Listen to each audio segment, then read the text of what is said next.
जर हे प्रश्नार्थी वाक्य हे नकारदर्शक असेल तर विधानार्थी होताना त्याला होकारार्थी करा.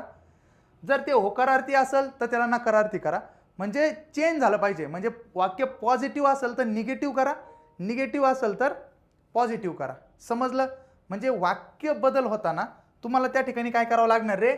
होकारार्थीचं नकारार्थी करावं लागणार आहे.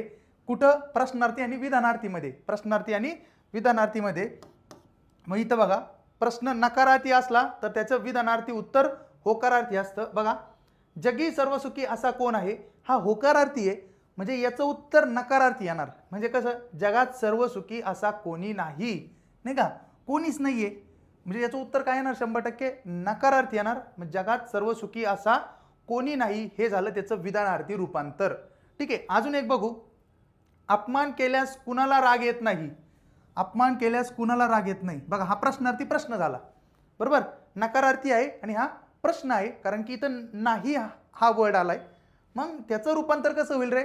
की अपमान केल्यास प्रत्येकाला राग येतो. म्हणजे इथं बघा, हे सगळेच सगळं होकारार्थी वाक्य आहे, होकारार्थी. मग हा नियम लक्षात ठेवायचा.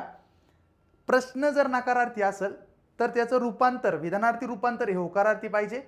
प्रश्न जर होकारार्थी असेल तर त्याचं विधानार्थी रूपांतर काय पाहिजे रे? नकारार्थी पाहिजे. म्हणजे पॉझिटिव्हचं निगेटिव्ह, निगेटिव्हचं पॉझिटिव्ह. निगेटिव्ह म्हणजे नकारार्थी, पॉझिटिव्ह म्हणजे होकारार्थी. मग हे समजलं या ठिकाणी.